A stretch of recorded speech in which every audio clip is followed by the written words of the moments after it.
Inter don't need another hero, with Lautaro stepping up again as they prove that they are simply the best and leave Fiorentina in a state of shock. There were definitely a few steamy windows after all the partying and the great spirits, but I'm sure for Italiano it will all work out fine. Just our little tribute to Tina Turner there. See how many of the songs you can spot. And as always, welcome to the Anglo-Italian pod. My name is Rory and I'm joined by my very good friend Adam. Hey Rory, how are you this evening? It feels like we are getting into the end of season 5s. I'm struggling to kind of fill up my time with the football at this moment in time. We've got Chelsea and Man United in the background, which Chelsea are doing a hopeless job of trying to win it again. But more importantly, mate, how are you keeping? I'm good. Viewers will be able to see I'm in different surroundings and I'm trying to be a little bit more hushed because I've been under strict orders to be quiet. But yeah, I'm very good. Similarly, I'm starting to get depressed already about the season being over without the season being over. I'm getting like preemptive depression about the fact that I turned to the girlfriend too. I was like, what am I going to do with my weekends? She just looked at me and was like, hello? I was like, oh, yeah, I know, but like, there's nothing to watch. So I don't know if that was a good move. But how have you been, man? I've been very good, thank you. I've got a last week of work until I go on holiday, so I'll be enjoying myself next week. Don't have to worry about anything. But bit like yourself, a bit lost on these weekends. That's all I can say. It's going to be a long summer, guys. It's going to be a hard one. It's going to be a hard one. But we will endeavour, Rory, to do our very best, right? And ensure that we cover a few of our own little treasures and little stories that we want to cover off on this podcast, right? Exactly. There is plenty to cover. Of course, we're going to talk Serie. No, we're going to talk Coppa Italia final as Inter go back-to-back and win their 9th Coppa Italia in I thought, a very interesting final. Fascinating. Yep. Two good teams going for it, but Inter ultimately showing their quality. We have some Serie B playoffs to talk about. It's all kicking off this weekend, the kind of quarterfinals. I'll be trying to explain to you the complicated rules and how it works because, you know, FIGC, they like to make it complicated. And in England, Adam, what are we going to be talking about? In England, we'll be kind of reminiscing about the relegation battle. So, yes, obviously, we've got a few clubs that are in that mix. But more importantly, we'll also be covering off the big, juicy championship playoff between Coventry City and Luton, which, Rory, which team would you prefer to kind of visit? Would it be Kenilworth Road and see that dilapidated stand, or will it be the good old Ricoh Arena, which is Coventry? I'm going to save my opinion for when we talk about it. There you go. There's a little cliffhanger, listeners. There's a reason to keep listening. I'm going to make you wait. But I think that's everything to cover, really. So we're going to take a quick little break, and then we're going to come back with the Coppa Italia after this.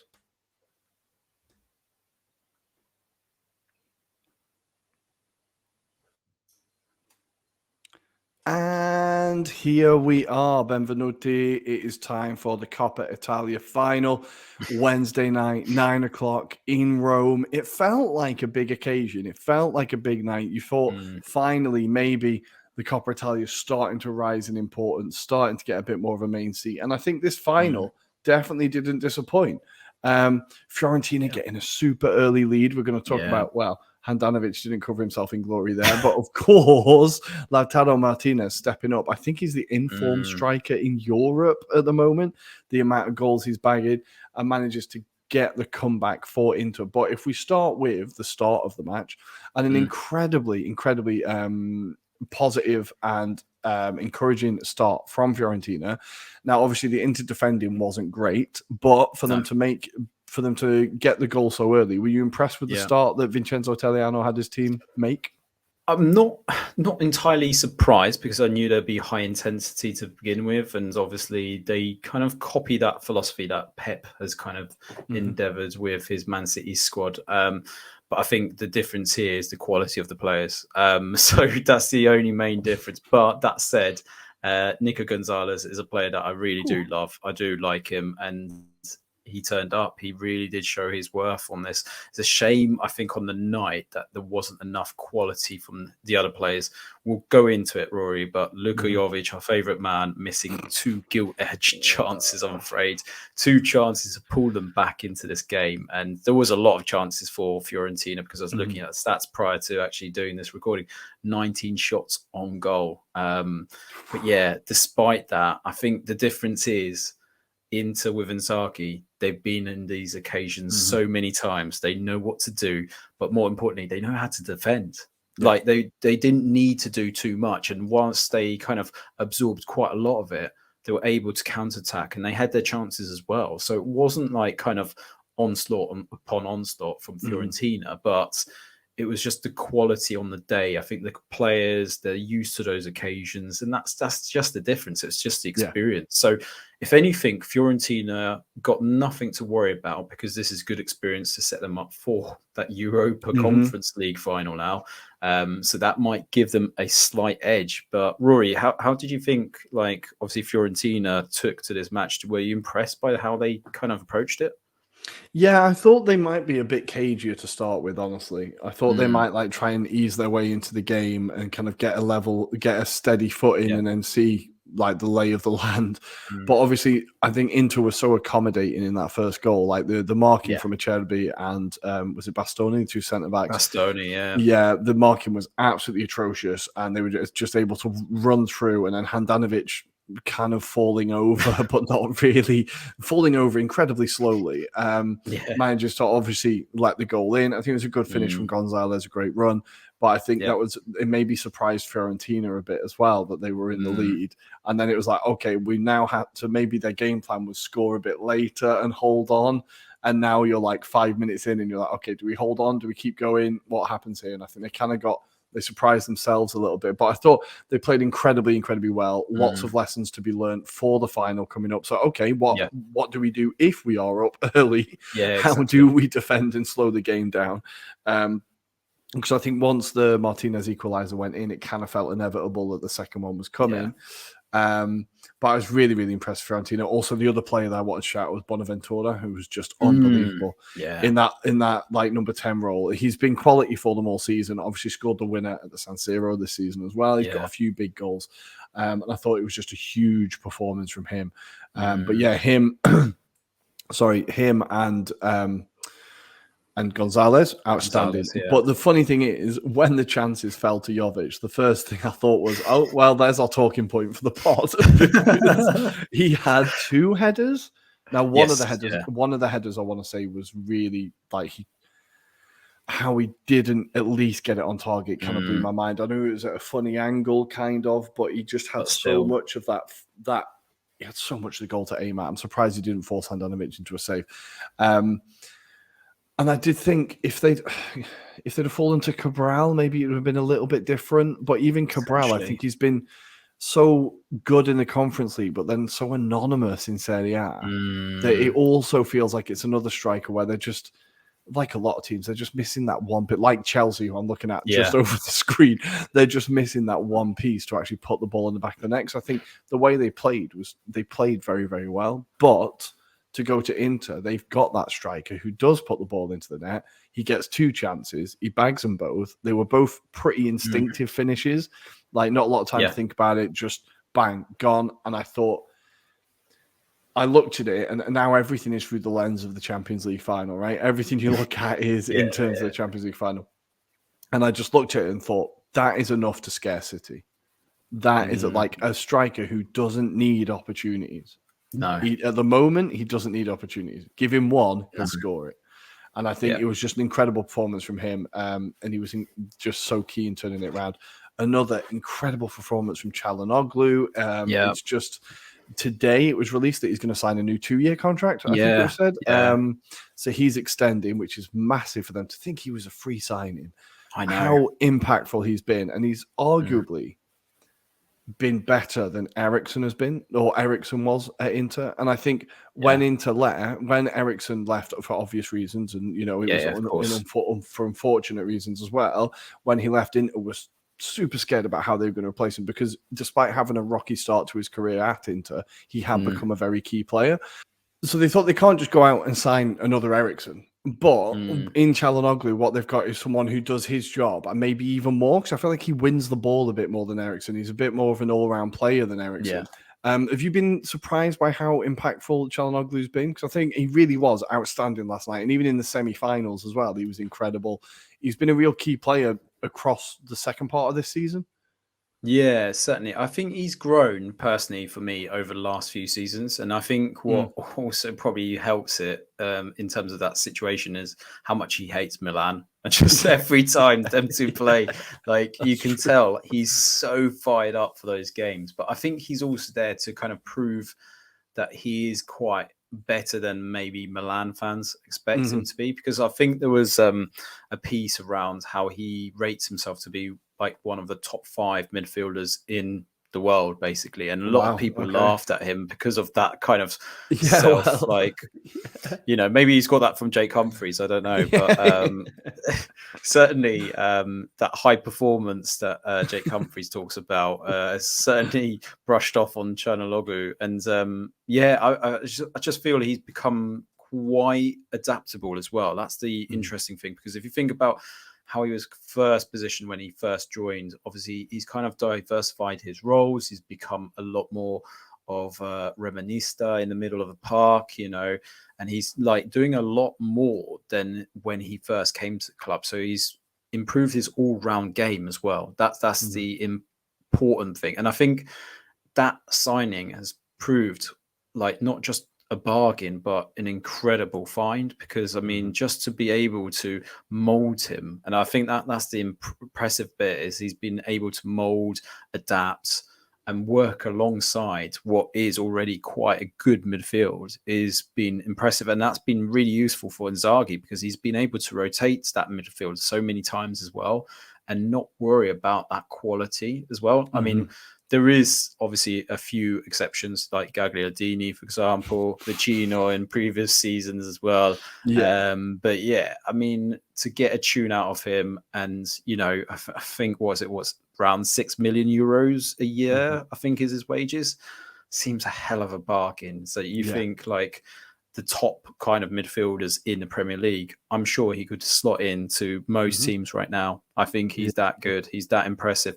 I don't know if he's the most impressive in Europe, but I mean, like you kind of alluded to, since Eriksen's moved on, they haven't actually felt like they've lost out in terms of the quality. That's the impressive bit. I think also you just think about signings like DiMarco as well, like how impressive he's been on that left-hand side. He gives them the balance, and, he's able to whip in crosses.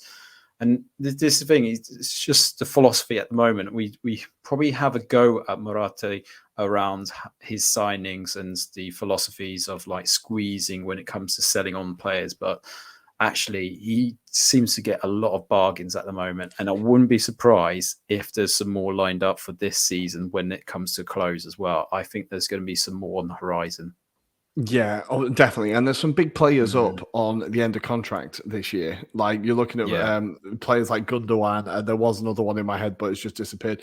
It feels like there's a lot of, I feel like I've heard about a lot of big players up for free this year. So I think he's very good in the transfer market, isn't he? And with free transfers, like you said, there's going to be some hits, there's going to be some misses, but ultimately it's less of a risk if it's a free transfer in theory. If you sell them on for anything, you've made a profit, again, in theory. So I think, it's a very clever way of working with the market, and Inter back-to-back Coppa Italia is pretty impressive. That is very impressive. I think, again, for Inzaghi, and I think we mentioned it on Monday as well, like for whichever team goes and wins this is like the warmer for the other final. If you know what I mean, you're going, okay, right, one final done, now on to the next one. And I think for Inter, this is that kind of thing of like, I think Inzaghi's only lost one of the 8 finals he's played in as a manager now, or he's been in charge of. So this is another one of those, look, this is what I do, this is what we do, on to the next one. It's just a little boost for that. So I think, good times for Inter. 5 trophies now under the Zhang ownership, including the Scudetto. So not bad. I know that they're on the brink of a lot of stuff, but that's a pretty good haul when you think about it. And of course, after the game, there was footage on the bus of Brozovic smoking. And again, I thought, how on earth does that guy run 20 kilometers a game? I just don't understand. Rory, I think they were all smoking, to be fair. Yeah. I think I saw Yeah. everyone pretty much have a Cuban on their hands, basically. So, yeah, they were all doing it. It just doesn't surprise me. I've seen so They've many. got Yeah, there was scenes of them all dancing in the changing room afterwards. And I've seen so many tweets, and it's like the two videos alongside. It just makes me laugh. And it's like Man City, it's like tactics, pressing, and it's like analytics, and then it's just Inter, them all dancing, power of friendship. And it's like, so good. It's just like, yeah, it's smoking in your face. Yeah, exactly. Like, it's so accurate. It's going to be like football geekdom against the power of friendship, and we're going to see what happens. I quite like it. But Auguri Inter, an incredible win. Unlucky Fiorentina, but I think this isn't the end of it for you. Italiano's doing an incredible job. I think if he's with you next year, because Milan could be looking for a manager, if he's with you next year, you could really, really push on, because the improvement we've seen in that team in the second half of the season has been insane, because Fiorentina it's hard to think that they were down in 16th at one point, and people like myself even said, is Italiano in trouble? I called it. To think of that now is pretty insane. And you're looking at the table going, if they'd just done a bit more, they could have got into Europe again this year. So I think it's been a really good turnaround from him. Good times in Florence. But from there, I think we wanted to talk a little bit. We wanted to talk about it on Monday. But we kind of couldn't really fit it in. We probably should have found time. But you know what we're like? We always run over. But we feel like we do need to talk about this Vinicius story in Spain, unfortunately, and talk about just how we feel about, I don't know, how the Spanish game is appearing out of this, how Spanish fans are coming out of this, how the Spanish Federation is coming out of this, how Vinicius is coming out of this. There's a lot of kind of angles to talk at it from. But let's start with anybody blaming Vinicius for any of this. You're an arsehole. You're wrong. I'm sorry. None of this is Vinicius's fault. We just need that as a baseline fact, right? And then from there, we can talk about the rest of it. So the videos, I'm sure we've all seen now. Yeah, it's pretty tough watching, right? Do you want to talk us through what happened? Well, essentially, it starts off with Vinicius Jr. kind of being distracted by this one fan. By all accounts, the protocols were taken into consideration here. So he finds a fan just doing racist taunts to him, but yeah, quite vicious, flags it up, but he gets easily distracted. Referee calls them off. Basically, they have their conversations, and Carlo Ancelotti is actually thinking at this stage, by all accounts, from what I've read, he is thinking about bringing him off because of what he's been subjected to. But proceeds. They carry on with the match. But then you hear the chants of mono, mono, mono, which is monkey, monkey, monkey, basically, all basically aimed at Vinicius. Vinicius Jr., obviously, he just basically breaks down, breaks down to the point that just the emotions runs highs, and it's basically towards the end of the match and gets into an argument with the Valencia players. What's weird is then, like, you feel like that moment when you see the clip, it's like, okay, so he's getting this racist abuse. He's been told to just get on with it, essentially. And they're playing this corner, but then the referee is called by VAR to look at a situation, which is basically him grappling with one of the Valencia players. Now, the problem is VAR has clipped it to a point that they haven't shown the full kind of action of what happened. So they've only clipped it to the point of showing Vinicius basically grabbing hold and putting a player in a choke, like headlock, basically essentially, right? is. Yeah. So it makes it look worse than actually what it has basically happened, I suppose. And subsequently, the referee decides to send him off, which is like just incredible given what Vinicius Jr. has just gone through. Players around him are in disbelief. This is the Real Madrid players, and they're having to just tell him to just walk off. You're just going to have to leave, mate. Ridiculous, but we'll deal with it later. I think that's what they're basically saying. To the point that you've got Courtois at that side of the pitch, at the ends, like the final third, basically saying, just get off the pitch. Like, this is shit, but we will deal with it, basically. Yeah. And Vinicius Junior kind of tells Valencia, "You'll be going down into the second division," basically, while he walks off to more booze, basically. Which, full respect to him for that. I'd have been flicking a Huge, lot worse gestures at hugely. him. Yeah. But you can tell the emotions just got to his Yeah. head. He's had enough. And Carlo Ancelotti is shaking his head as well while this is going on. Can't believe what's happened.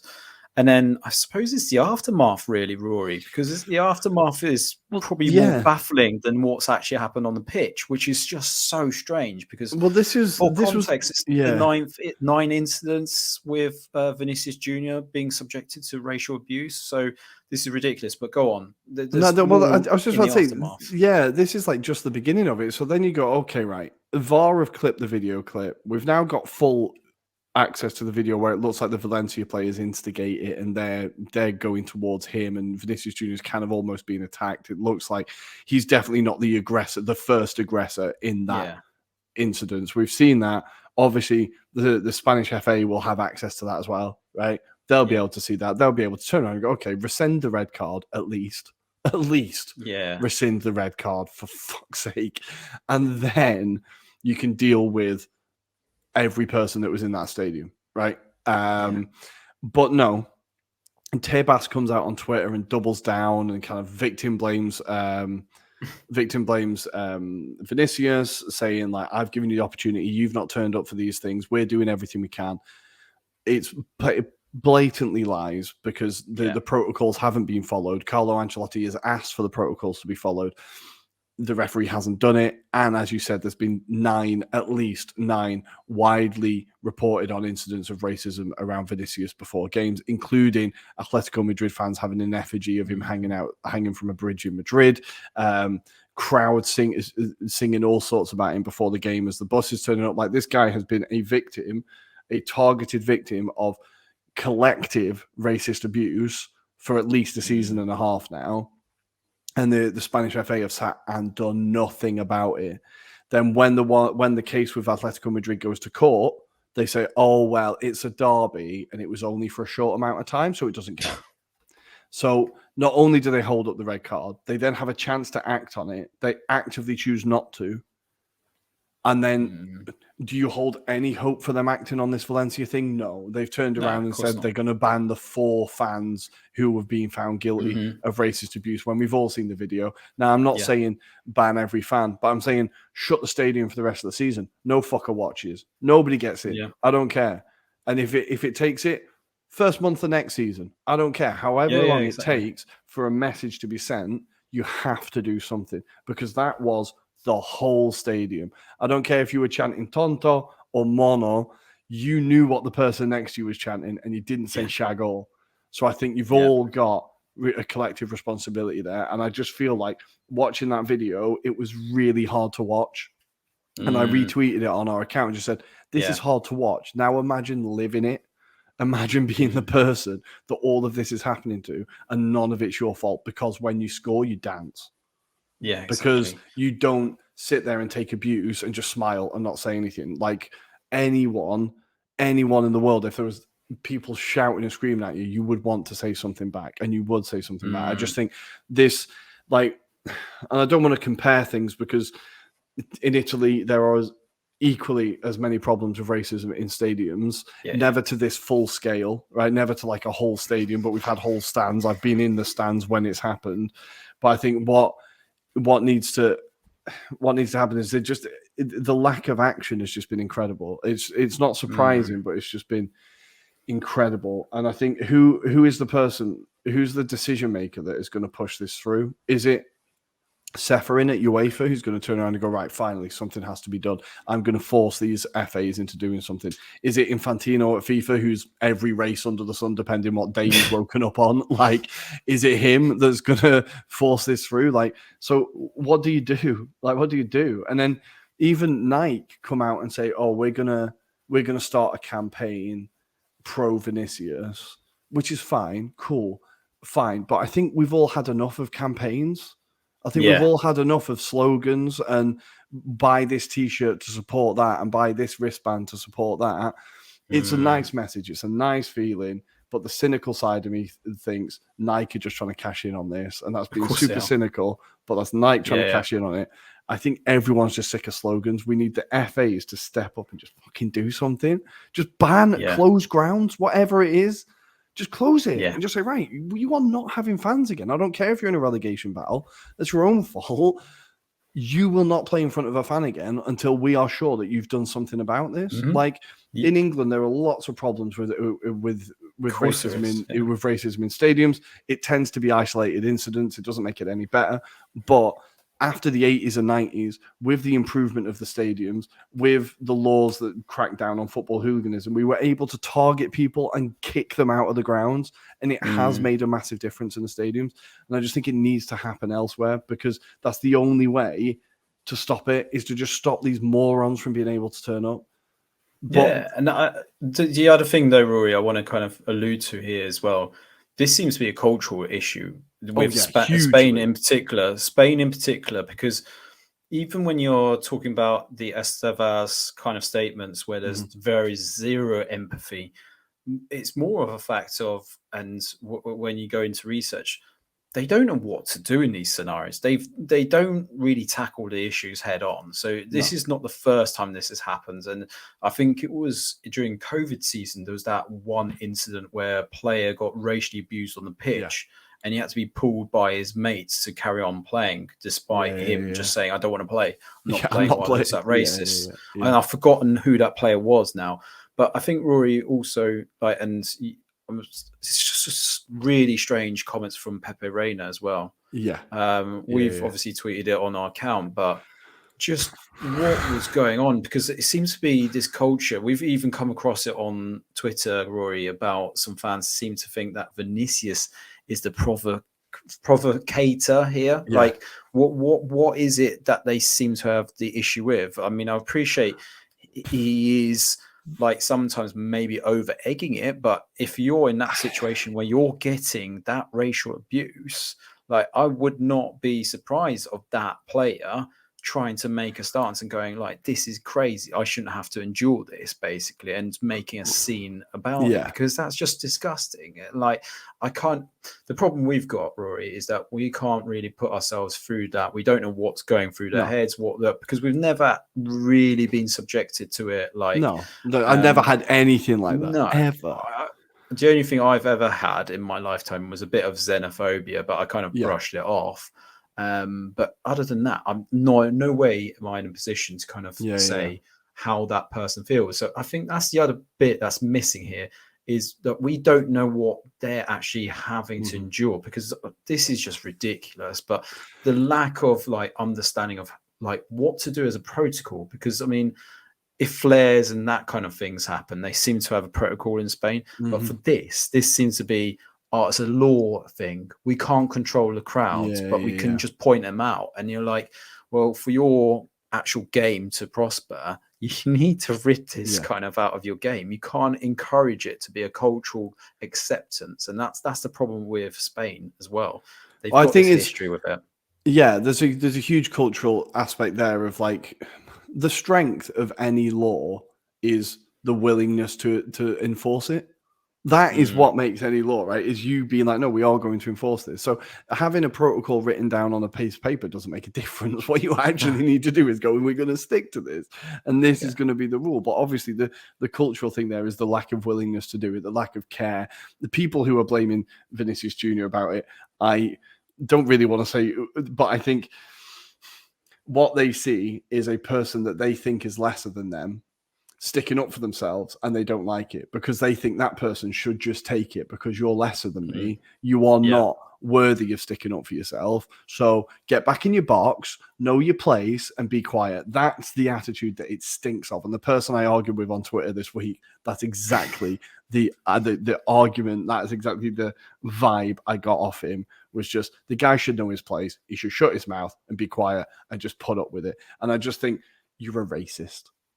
You might not admit it, you might not say the bad words, you might not, but in your head, you're a racist. And I just think it's a lot of people are exposing themselves over this. They're really tweeting an opinion, and it's not going well. Even Didier Drogba has put his head up and ranked racism ahead of homophobia in the game and add a little dig, and you're like, for God's sake, DVA, like just hire someone from PR or something. Just let someone else run your fucking social media account. Yeah, a lot of people are exposing themselves here, but we just wanted to kind of have our say on it, I suppose, and just say we're disgusted by it. And last thought on it, Sevilla are playing Real Madrid this weekend, and Sevilla fans have said they're not going to turn up to the game in protest of Vinicius's behavior, because they do not support the fact that he might, that he's holding the Spanish FA to account. So they're having a protest pro-racism, which is a pretty ballsy hill to die on. I'll be honest. That is quite the stance. So we'll see how that one goes. But Real Madrid, it looks like, are willing to fight this, and they're taking it as far as they can. I don't often have a positive word to say about Real Madrid and their owners. This is true. But for this, I think they're really doing what they need to do. They're sticking up for their player. They're making sure that this is, and I think alongside Man City, they can afford the best lawyers in the world, so they will make sure that this goes as far as it needs to go. So fingers crossed. And for Vinicius, I just think, man, just keep doing you. You're one of the best players on the planet, and you're going to absolutely tear it apart.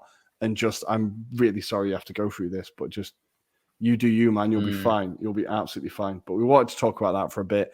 We're going to leave this section on a bit of a higher note because it's a bit of a tough transition, I think. And we're going to talk about the start of silly season. Silly season's beginning, and the transfer rumors are kicking off. It's all the agents are getting on the phone. They're starting to scream into the wind. Adam, are there any stories that have caught your eye so far that we could keep an eye out over the summer? Free to kind of bring to the table. So the obvious one to start off with is Mason Mount. So I did do an episode with Charlie from the Blues Brothers podcast, and obviously that was one of the topics. So it appears that Mason Mount is warming to the idea of joining potentially Man United. There are other suitors, one being your very own Arsenal and also Liverpool, who have been kind of making sounds previously, obviously, about this. But yeah, it feels like Mason is considering their trip up north and going up to the M6 onto Manchester. So, what do we think? Do we think that's a good move for him? And I mean, given the circumstances that, there's so many midfielders at Chelsea, I think he probably sees his future elsewhere. But I mean, Arsenal's an interesting one as well. Do you see him potentially being tempted to join Arteta? I think Mason Mount's a player I've been confused about, because I know that managers absolutely love him, and I'm not quite sure what he does. When we got linked to him, I was like, okay, if Arteta wants him, I trust him. I think Arteta knows. I can trust Arteta's recruitment by this point. But it's not a signing that would excite me. Let's say it's not one where I'm like, oh yeah, go get Mason, sweet, yeah, that's going to really kick on, and we can I'd much rather we got Declan, and that's where I want focus to be. But I think for a side like Man United, he's not the type of midfielder they need. I don't think. No. I think they need someone a bit more box to box. Like Casemiro needs to have less to do on his plate. They've got the Bruno Fernandes creative role. I think they need someone a bit more box to box than Mason Mount is. I could see him doing really well under Klopp. Because I think Klopp coaches and develops players incredibly well. And I think they are missing that kind of midfielder to keep. Well, they're missing all the types of midfielders on Liverpool, but I think they could do with that midfielder who keeps play ticking over, that little bit of creativity. Exactly. I think he'd do really well at Liverpool. So it'd be interesting to see. I think, though, he'll end up at Man United. What do you think? Yeah, it feels like that. But there was also, prior to these kind of rumours, there was also that kind of slight hint that Thomas Tuchel at Bayern was tempted to bring him across as well. So given there's been a lot of rumours about Joshua Kimmich potentially moving on as well, I think it all depends on the future of Thomas Tuchel at Bayern, because also you've heard the stories at Bayern, Oliver Kahn might not have a job by the end of this season because there's a general vote at the board level. So it feels like his role might be on the cards. Samuel Halinagic as well, someone that's been kind of notorious for that kind of transfer dealings. He's been scrutinised because obviously the Sane, Mane, they haven't maybe been as fruitful as they expected. But yeah, question marks over Tuchel, especially given the slip up over the weekend in Germany as well, with Bayern Munich slipping up against Leipzig at home 3-1. So that has given the kind of steering wheel to Borussia Dortmund in that league position. So let's see. Calma, Let's keep it quiet. calm, Keep it quiet. We don't want to jinx it yet. Yeah, exactly. Exactly.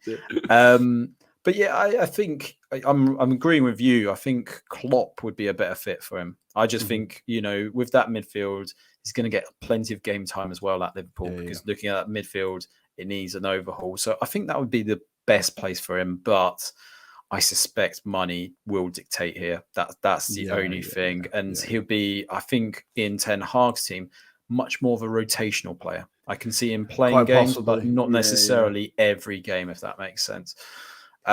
Rory, the other ones that I did want to bring up. So let's go a bit more Serie A with this one. Scamacca. So Scamacca, obviously not having a great time at West Ham, it's fair to say. I think it's fair to say he's also had probably a bit of a falling out with David Moyes, because, although he is injured, he hasn't been really favoured. Now, there's two clubs that have been linked with a potential loan move, one being AC Milan. And it seems that that's quite a firm interest in that one. But then we've also got Rory Juventus. Apparently they're lining him up because Vlahovic is being basically offered to every club in Europe at the moment. Does anybody wants to get out of there, right? So that was a classic one. Scamacca back to Serie A. I think that feels like a good thing, but it would clubs really, involved. What do you think? It would really disappoint me, because I really wanted Scamacca to come to the Premier League and absolutely tear it to pieces, because we saw how good he was at Sassuolo. And I think he got a few goals for West Ham. Obviously, it wasn't as prolific and as hit the ground running as West Ham fans would have liked. But I think from West Ham fans I've talked to, they saw enough where they were like, yeah, okay, this guy, if he had a run in the team, he has a solid run, we start to play to his strengths. You can see there's a player there. Obviously, there's been a bit of a falling out. I think David Moyes bringing in Danny Ings basically meant that Scamacca was going, bringing in that replacement in January and just being like, I'm sorry, but it's not working out. I actually think Milan would be a quality move for him. I think that would be unbelievable. I think he would be class for them. And they need him. They need a striker like that. They want that big physical striker, technical, absolute monster, will fight and scrap for everything. Giroud isn't that physical. No. He's not as aggressive. Let's say he's quite physically demanding, but he's not as aggressive. I think he's just kind of like a younger replacement for Giroud with a bit more violence.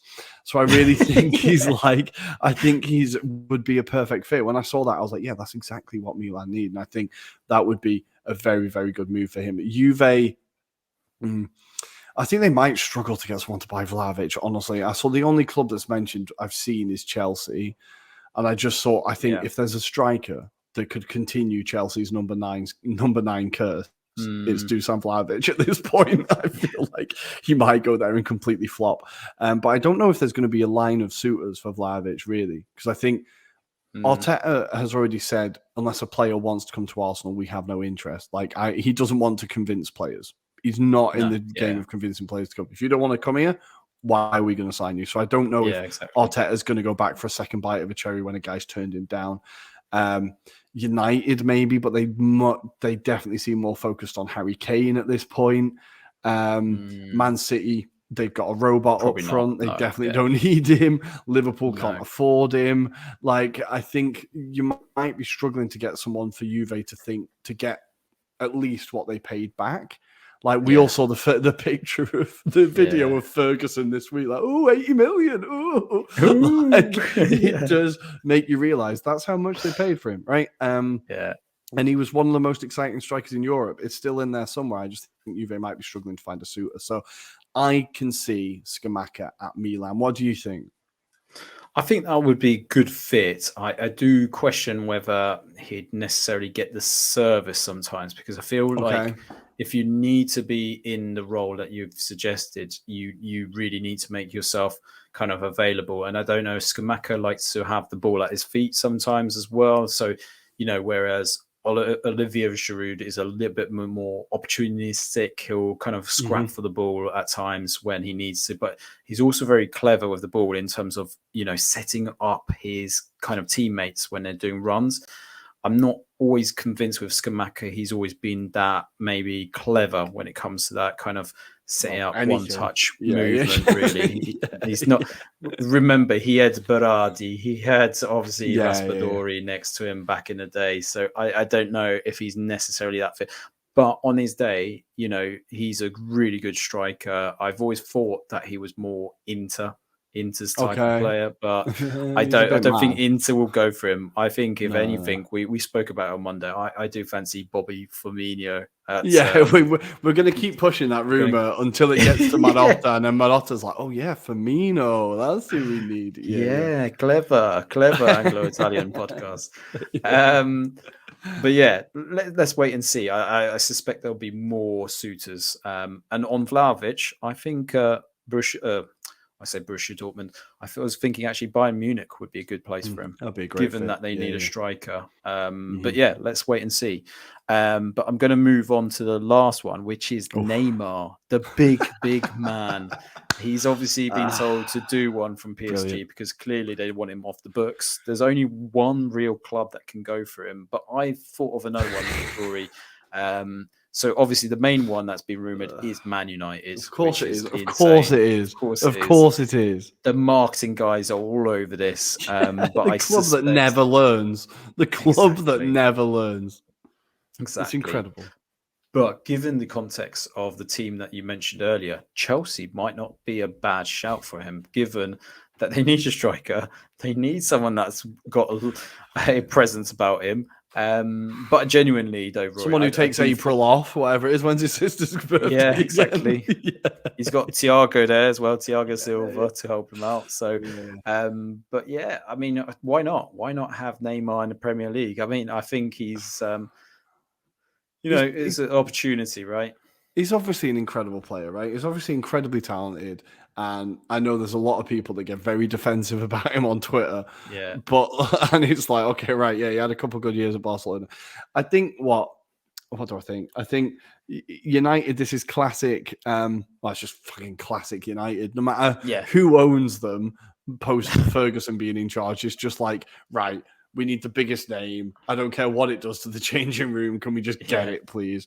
It just feels like the most United signing ever. Would he come in and score like 40 goals? Yeah, probably. But he would also piss off everyone else in the thing. And the whole season, they'd be like second, but nobody would be having fun.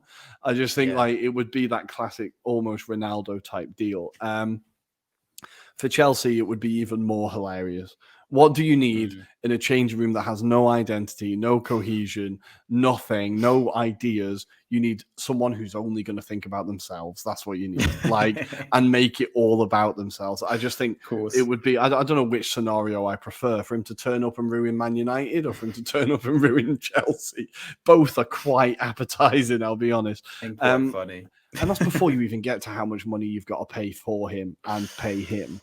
And his dad. Exactly. Like it just blows my mind that anyone would really go for him, because he's also been in France for a very long time now.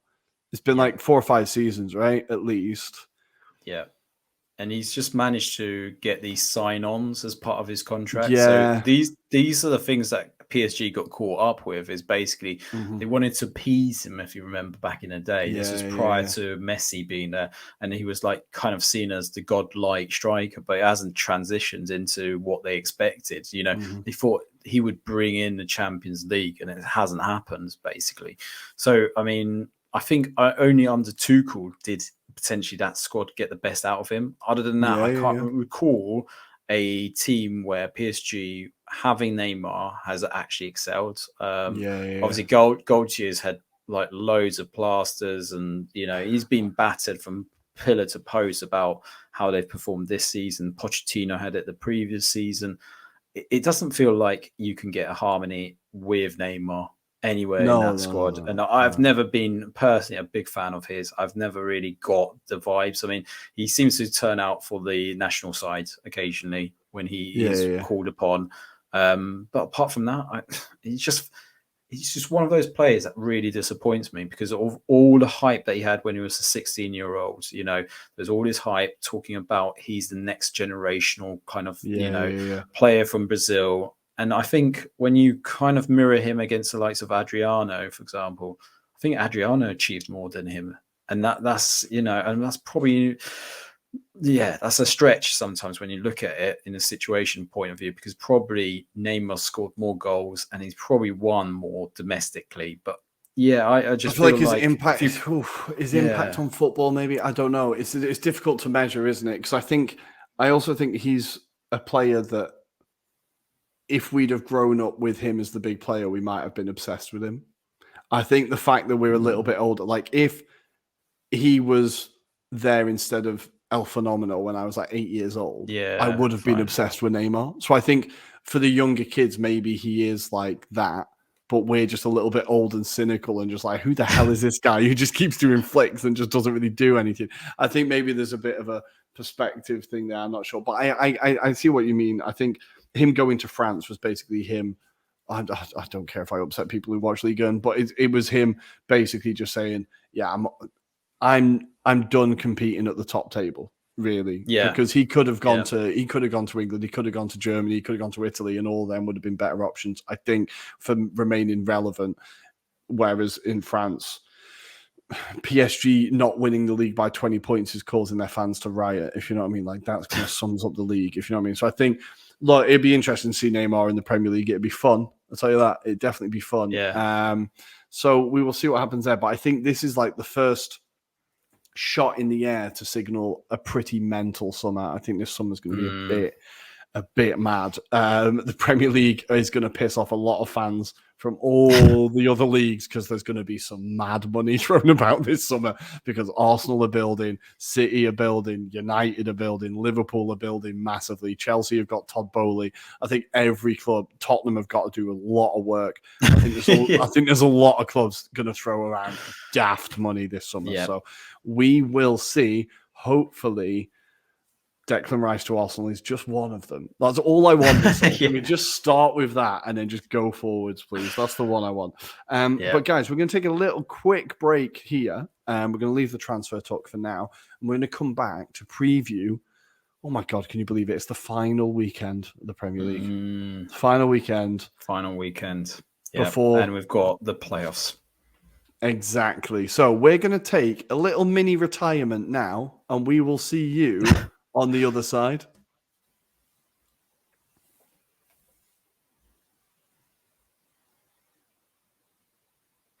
Oh, that was a lovely mini retirement. Do you feel relaxed? I feel relaxed. I enjoyed that cup of tea, Rory. I enjoyed it. It was beautiful. So we are here. Here we go to talk about the final Premier League season. And we've got to start with the relegation battle. It is going to kick off this weekend. We have Everton. Now, let me just quickly run you through the fixtures. I need to change tabs. We've got Everton taking on the already safe Bournemouth at home. We've got Leeds taking on Tottenham at home. And we've got Leicester taking on West Ham at home. So all three of the teams at home, all three of them against teams that have secured safety or are playing for nothing. Let's start with Everton against Bournemouth. How do you feel this one should go? I'm going to look at their head-to-head, but what are your first thoughts when you look at this? Yeah, so I'm going to take any stats away from this kind of feel. I feel like Bournemouth cause a shock. I think they go and win this by a separate goal. It could be like a number of goals being scored in this, but a single solitary goal might be enough, Rory, to drag them into it, subject to the other two results. But yeah, I'm not confident about Everton. They kind of given us some false hope. I don't think Everton are confident about Everton. Their fans are. They've definitely gone down that route already. They can't afford to go down, and I suspect that'll be what will be driven into their kind of team talk as they go out, though. It's going to be think about the dinner ladies at the training ground, think about the people that you work with. That's what's going to be kind of going through a lot of those kind of shouts, I suppose, at halftime or prior to the matches. I think yeah, there's huge repercussions. But yeah, I just don't feel confident with Everton. I just don't know if they've got enough in them. I think they've had a lot of injuries. They're relying on certain players to really perform. I just feel, and I don't know about you, I feel like there might be some results in the other games that might pull one of the other two out. Yeah, I feel like people are going to get help, aren't they? Someone somewhere will get help by how the Yeah. fixtures lie. But I was just looking at their head-to-head. Bournemouth beat them 3-0 last time earlier this season. Everton were 2-0 down within 25 minutes. The game before that, Bournemouth beat them 4-1 in the Carabao Cup. The game before that, Bournemouth beat them 3-1 at Everton. The game before that, Bournemouth beat them 3-1. And so Everton haven't beaten Bournemouth since the 13th of January 2019. Now, when you think about that's a team, but like Bournemouth, that's a team that you would have expected Everton to have got a result or at least a draw against somewhere recently. So I feel like the head-to-head really doesn't go in their favour. Also, the injuries, I'm looking at their injury list. Obviously, Coleman is still out, hopefully returning to football at some point. But Mikalenko is out for this one. And I think that could be a big miss. He's a player that I think Everton fans themselves have said he definitely has deficiencies, but I think his technical ability is very good. His commitment is very good. I think defensively he's actually pretty decent. So I think he could be a big miss for them. Him on top of the Seamus Coleman being out is just like leaves this huge hole in the game or in their team, I think. So that could be a massive, massive miss for them. I was just looking at their run of form as well. They've won like one in their last 10 games, and that was that mad 5-1 win against Brighton, which I think Gary Neville picked as his surprise of the season, which I absolutely loved. That's like top draw from Neville, that unbelievable. But yeah, I don't really hold out much hope. I think even Everton's goal scoring in the last couple of games, they're kind of getting one a game, more or less. So they are scoring. They just can't keep them out at all. Those back doors are so wide open. And Bournemouth, on the other hand, we should give them their props, if you know what I mean. They've been safe for a while. Exactly. But that being said, they've lost their last three and scored one goal. Now, they have played Chelsea at home, Palace, and United at home. So they're not the easiest games, but of course not. It does kind of feel like Bournemouth, once they've secured safety, might have taken their foot off the gas a little bit, which is fair. So maybe there is some hope for Everton. I'm going to put you on the spot, kind of, and say, give me a score. 2-1 Bournemouth. 2-1 Bournemouth. I am going to say... sorry, Everton fans. I'm going to say 3-0 again. I'm going to say 3-0 Bournemouth. I'm going to say Bournemouth turn up early and just absolutely do them. Sorry, Everton fans. So next in the relegation battle, we have Leeds taking on Tottenham. Now, I think weirdly, Leeds might be in better form than Tottenham at this point. Yeah, I'm just going to look at the table. Tottenham have lost 3 of their last 4, and Leeds have lost... Oh, no. The Tottenham have at least won one. Leeds have lost 3 and drawn 2 of the last 5. Yeah. Okay, so Tottenham, been absolutely stinking. 0 reason to play. There's a substitute teacher in charge. Everything's falling apart. Ellen Road is going to be rocking, right? The atmosphere has to be pumping. It has to be. But... if they start badly, that stadium is gonna shit itself. So I think Tottenham, if Tottenham get a bright start, Leeds could absolutely crumble because the stadium will be like, oh wait, we're actually terrified. So how do you see this one going? And then I'll chuck in my 5 cents. I think they get something out of this. And the reason I say that is because I think with every game that Sam's been in charge, they have admittedly played a lot better, a lot more clinical. They've been a lot more trying to push the agenda. I think under the likes of Jesse Marsh and Xavi Garcia, they kind of lost their way a bit. They didn't know what they were doing at times, and I think they were lost. Whereas now they've got basically no choice. They've got to basically just stay up. That is the moral objective here. And I think that they genuinely look like they could do it, but they have to stick to Sam's plan, basically. The only problem that I've got is looking at that last game against West Ham. They look so leggy. They look They so did. Yeah. exhausted. And yeah, I think, I don't know if it's you or someone else, but yeah, Luke Ayling seems to be pulled out of position and just knackered, Yeah. absolutely shattered.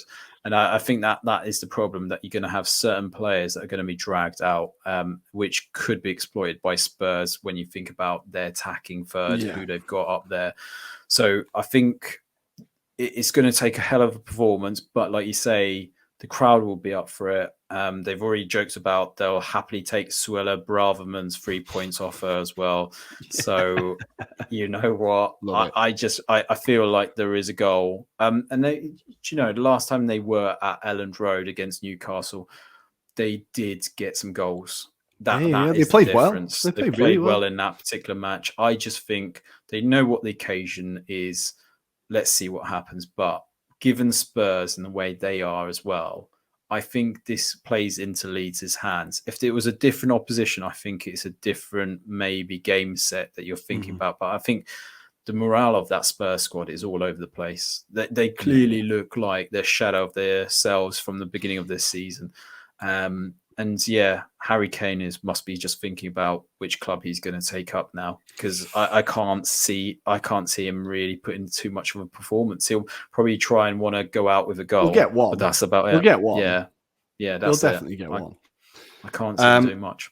Well, the last game between these two was an absolute barnstormer, 4-3. Bentancur getting goals in the 81st and 83rd minute to secure the win. Right. As Leeds were 3-2 up at that point. Jesus Christ, they Oh, probably chucked God. that one in, didn't they? Proper chucked that one in. But so hopefully another barnstormer, another couple more goals. I'm going to say that Leeds get a draw. I'm going to say they get a draw, which would put them 1 point behind Everton. So what do you see happening for this game? I think Leeds will pull it out of the bag and they'll get a result. So I am going to call it another 2-1, but in favour of Leeds. So let's say that would put them 1 point ahead of Everton on 34 points, according to our predictions. Yeah. That will put them 1 point ahead of Everton on 34 points. So then the last one we need to discuss, Leicester City taking on West Ham. This is a huge one again. Leicester have looked absolutely bloody hopeless. They really are looking. There's a lot of goals in their games. 2-2 against Everton, 5-3 against Fulham, 3-0 against Liverpool, and 0-0 against Newcastle last time. I don't think people were pretty surprised by that one. But Adam, how do you see this one going? Bear in mind, Leicester won the last game. They won in London 2-0. Maddison and Barnes getting on the score sheet. They did, but I feel like this is going to be a much more tense affair. And despite the qualities of this Leicester City squad, they haven't really necessarily shown it in the last few games. And I think the last game against Newcastle is all you need to know about the approach that they've taken. Is basically they've gone back to basics. They are just grappling with the reality of potentially going down. But they are just going back to basics. And I feel that isn't necessarily what Dean Smith knows how to play. I think he prefers to play a more expansive style of football. But for me, Rory, I'm seeing this as being a draw, purely because I think West Ham are going to rotate their team ahead of the Champions Europa Conference final, should I say? Sorry, not yet, not Champions League. One day. But I do feel like there'll be certain players that will also want to show what they can do. Maybe put themselves in contention of that Europa Conference final as well, right? And I think that's the element that we have to remember, because whilst Leicester are going to be trying to make sure that they stay up, I think sometimes their defence have been left wanting at times. Like, even goalkeeping wise, they haven't been very strong. I know they've got Iverson, the young kid, in goal at the moment. But yeah, I feel in the middle of the park, they've also been wanting. That's probably why Yuri Tillemans hasn't been on many teams' lips at the moment. And they've had to introduce Dennis Pratt, who I actually think is a good player, but he obviously came back from his loan spell at Torino. came back, and he's been favoured again because he's that kind of player that you want in that middle of the park. But the problem is, you need players like him in that team, and I feel like there's not enough of that quality in this Leicester City squad. So, Rory, I'm going to put it to you. I think this goes goal scoring draw, and it'll be 2-2. So for your predictions, we will have Leicester and Everton going down on the final game of the season. I am going to say that West Ham win this. I'm going to say that West Ham win this relatively comfortably. I think the pressure gets to Leicester. I think West Ham are coasting now, big on a boost of confidence, fresh off the back of that Leeds win.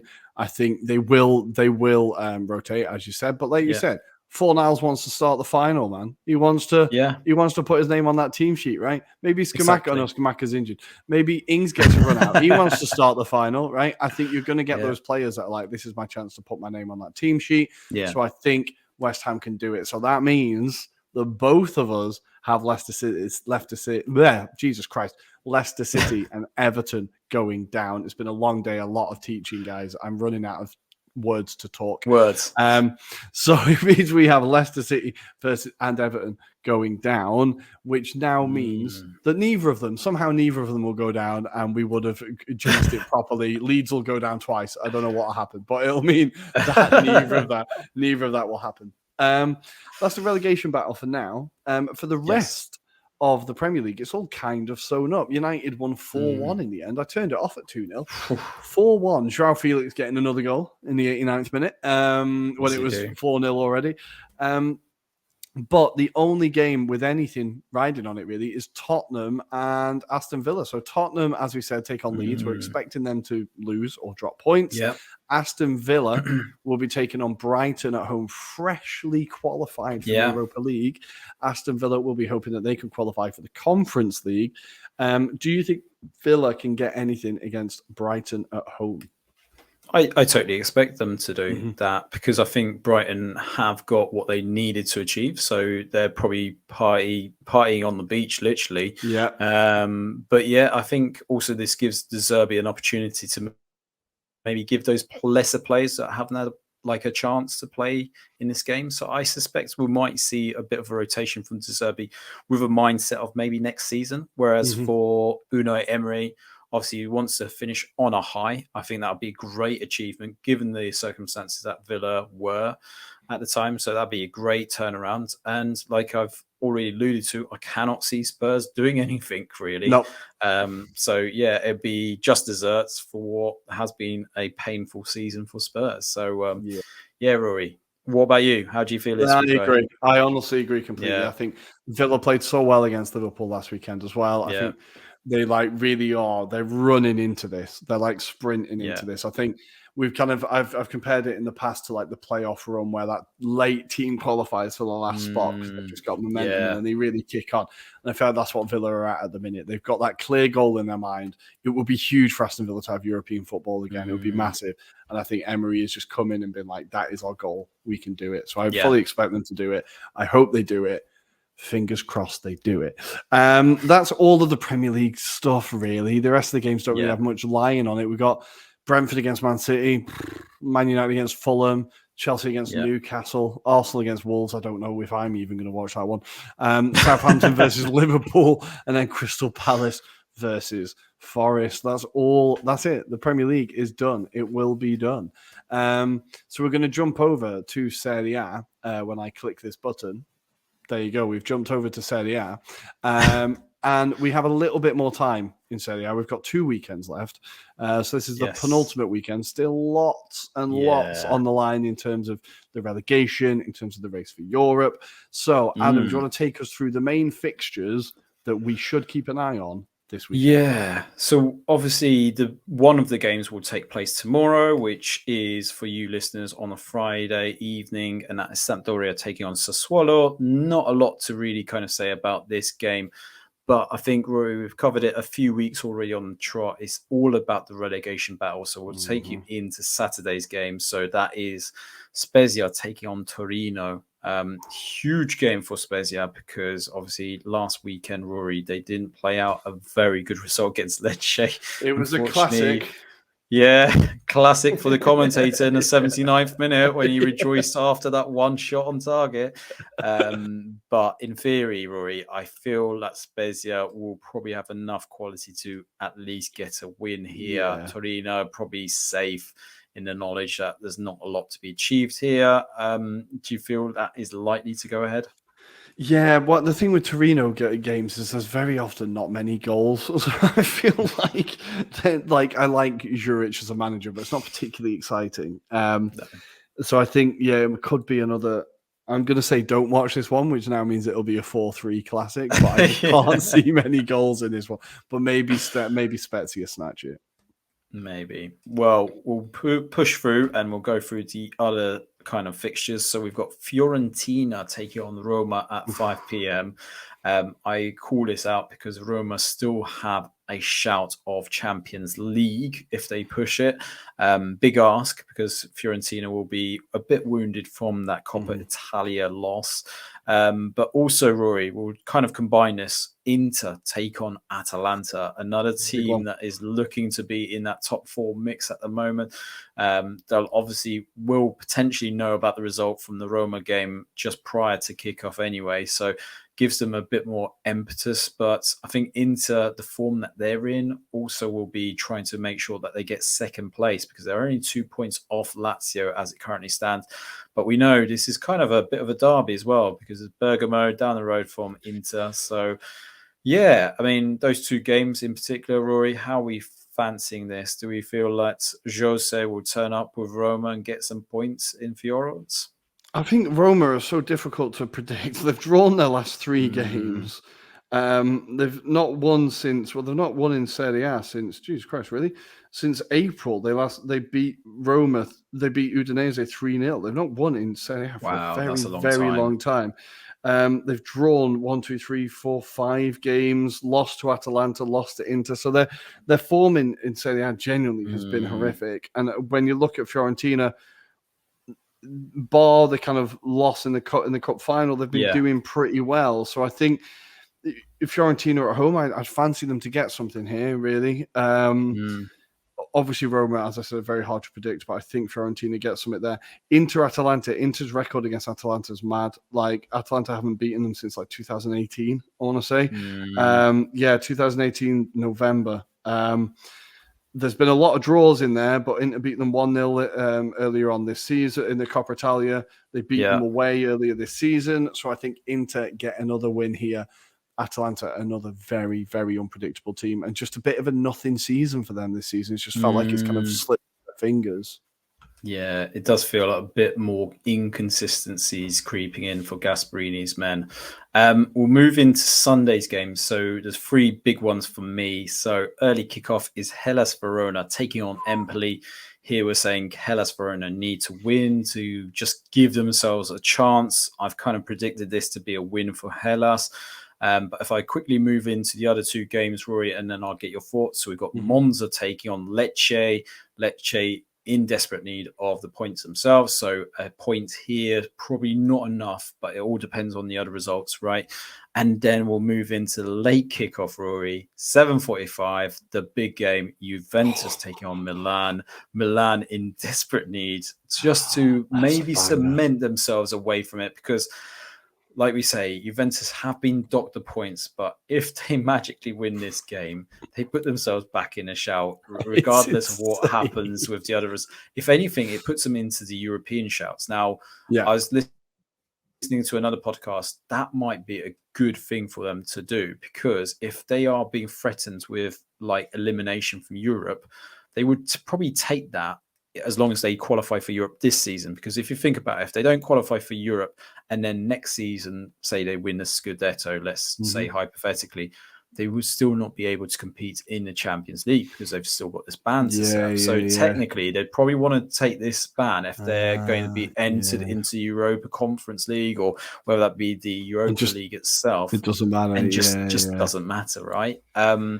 So, yeah, some big games there, Rory. If we start off with Hellas, I mean, they're a side that we thought were on the up, and then they've just blown it in the last few games. But obviously, the big thing here is whatever happens with this result, they've got to then go to Milan on the last day of the Yeah, season, and we don't know what Milan's positioning will but be as well. Yeah, it very much feels like Milan are going to be playing for something. So Yeah. instantly, that's not a good sign for Hellas.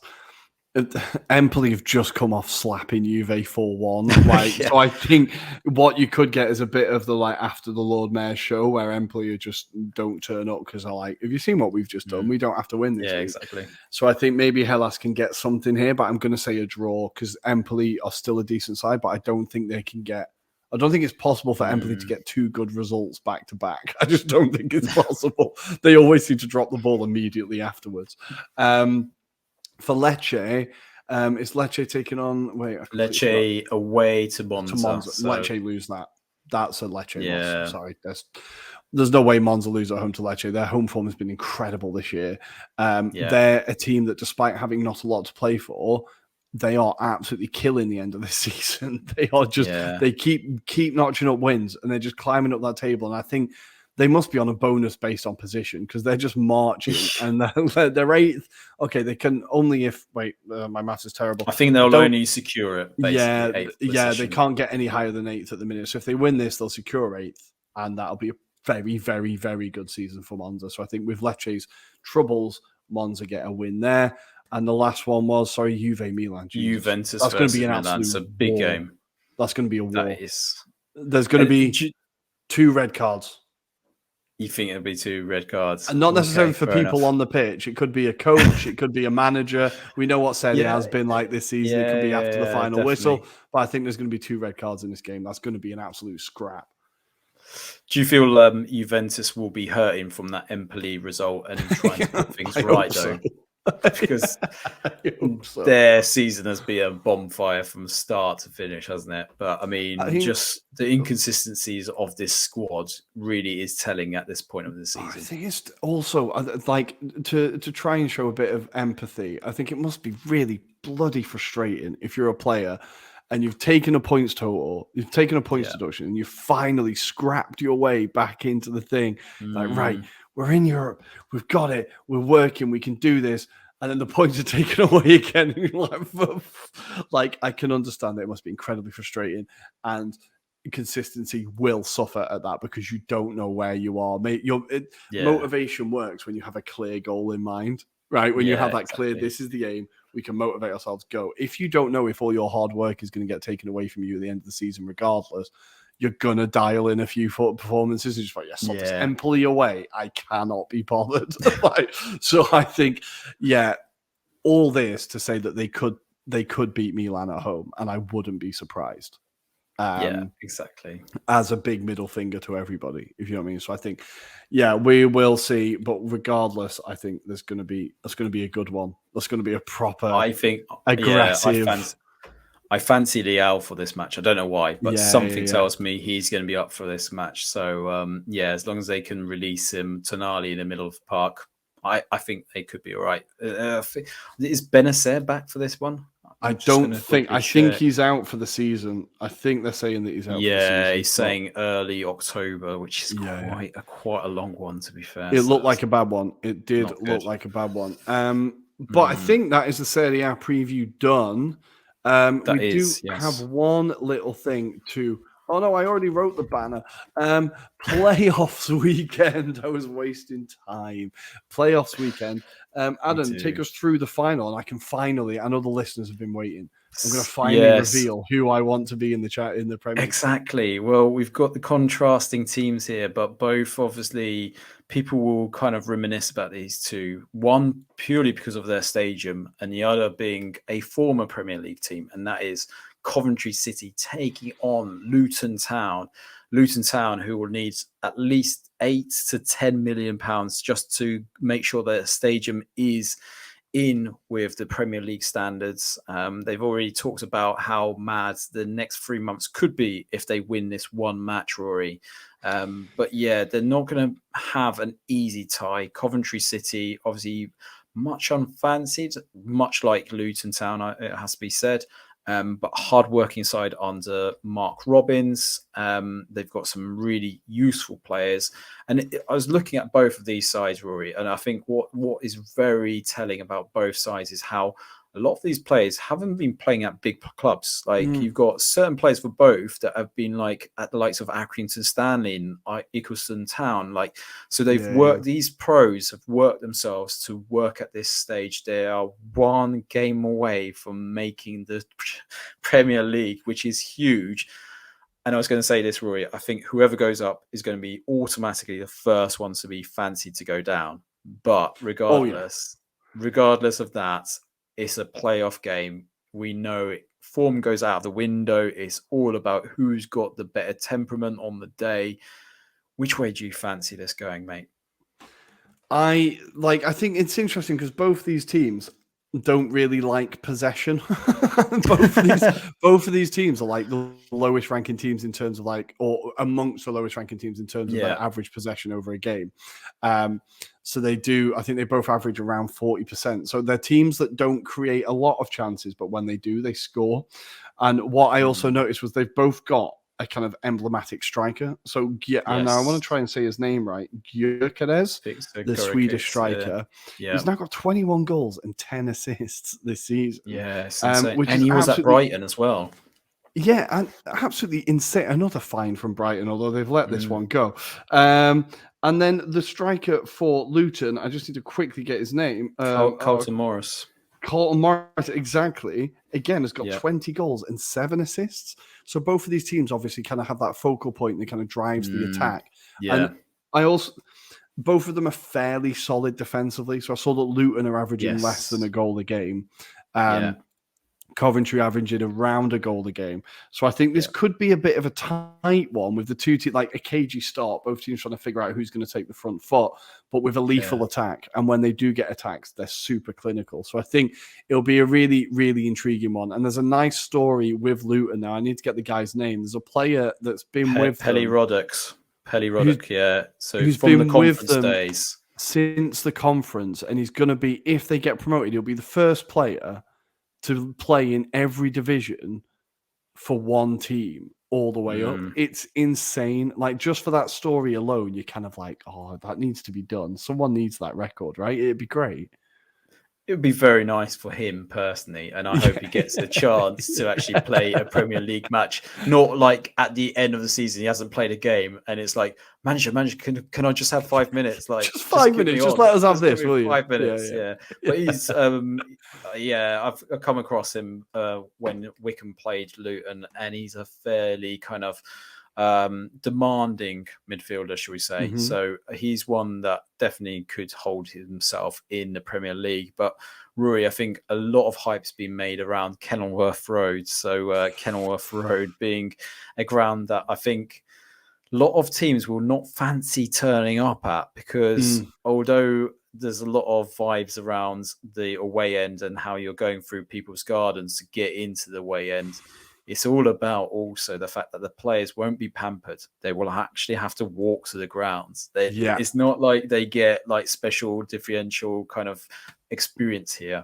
The ground is very tight. It's also, in terms of playing, it's on top of you. That's the thing that a lot of players say, that it's an old school ground, creates a good bit of atmosphere.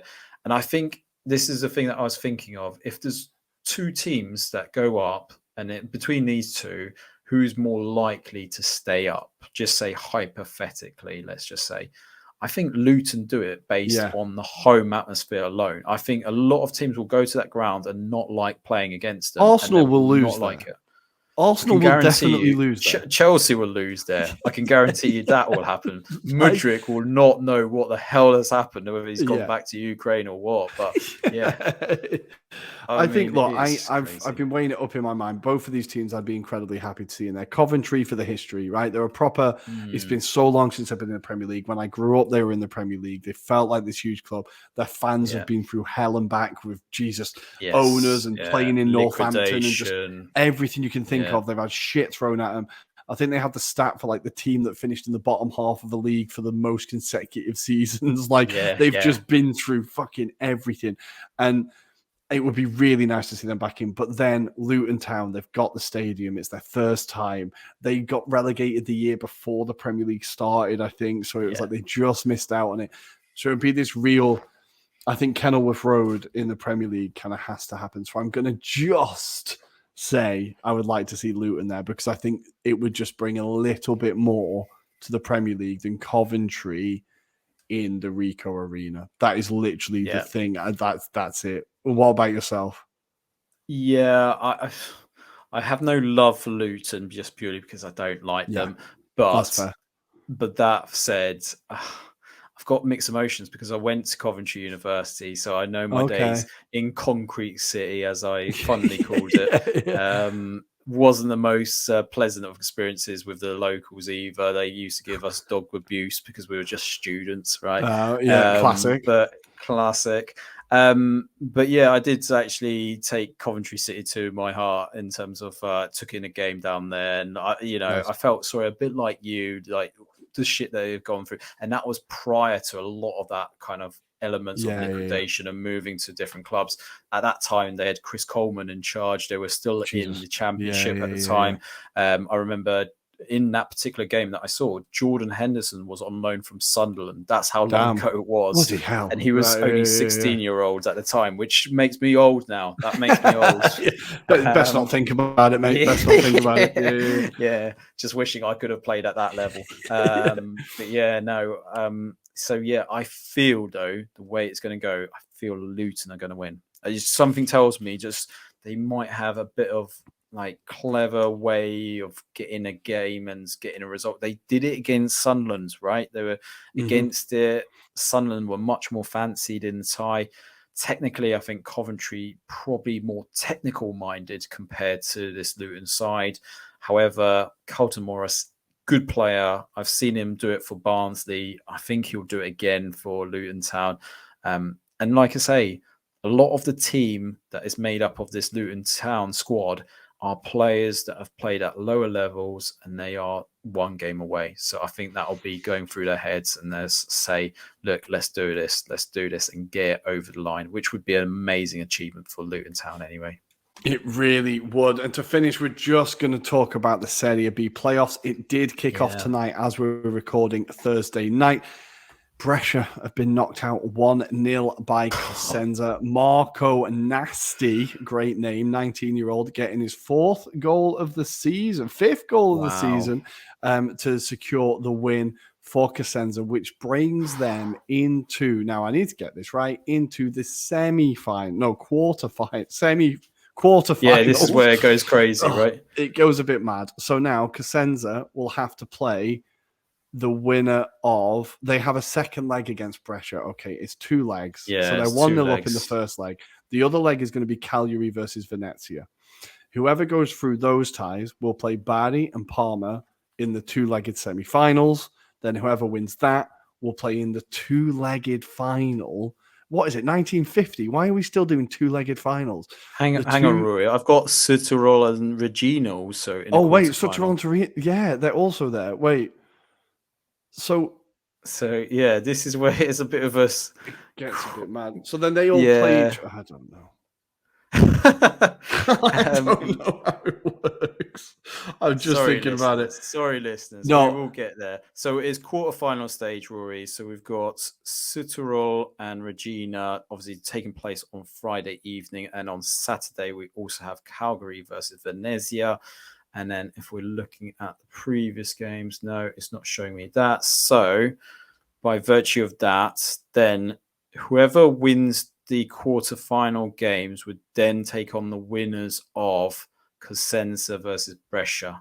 Is the way I'm reading this. Yeah. I think that's right. Now, just to make it a little bit more complicated, if the teams are drawing at full time, the team that finished higher in the league wins. It doesn't go to penalties. So it goes to extra time, but not penalties. So they'll play extra time. And if it's still a draw, the team that finished higher goes through, which is such a, how to take all the jeopardy out of extra time. Just make one team defend for their lives because they know that if they just get through extra time, honestly, I can improve the lower leagues in Italy. If I can figure out the current system, I could improve it in a 2-hour meeting, I'm pretty sure. But basically, the only one you care about, listeners, is Bardi, and Bardi will be in the semi-final, waiting for whoever gets there, and then hopefully Bardi get promoted. That's what we all want. I won't hear anything otherwise. But so far, Cosenza have taken the lead. The other games, if you do fancy trying to make sense of it better than we have, Friday night or tonight, as you're listening to it, Sud Tirol will take on Regina in the first leg. Saturday, we have Cagliari taking on Venezia. The next games all kick off the next week, so we'll be talking about them next week. Adam, I think that's everything. We didn't think we had a lot to talk about this week, but we've done all right. No, we didn't. Yeah. We've ended up screwing our heads with that one, trying to work out Italian Serie B. But yeah, we'll get there by next week's pod for sure. So just massive thanks to our listeners and viewers. Hopefully you've seen my vlog on Man City. It took forever. Thanks courtesy of UEFA for copywriting every bit of content that I had. So that is the reason why you see on certain bits there's clips of the game, and certain bits I've had to use images, and that's why. Thank you, UEFA and Sheffield. Damn it. Well, it's there. Check it out. It's definitely worth watching. Incredible work there, Adam. The level of patience you showed is more than I could ever have done. I would have given up about a week ago, but that's why we work so well together, right? Yes. So, guys, as always, thanks for joining us. We will see you on a live show on Monday talking about European finals. They're coming up. Or wait, no. Oh, we'll be talking about something. We will see you on Monday. We will see you on Monday. As always, hit the like and subscribe button. You can follow us on Twitter at Italian Anglo Pod, on Instagram at Anglo-Italian Pod. And we've got a guest this week, a surprise guest for our quote of the week. So without further ado, here we go. So why don't you go for it? Just whatever it is, moving to a foreign country, changing jobs, breaking up with your partner, asking that person in the office who you've always been in love with whether you can go on a date, having children. Like, there's never a good time to have kids, and that is not sitting in the comfy chair. But do you know what? Just go for it. Whatever it is, whatever you haven't been doing, it's time to do it. Give it a go. Give it a go and fail. Kind of told on yourself there a little bit in the middle, Jake. We will see you next week, guys. Ciao, ciao.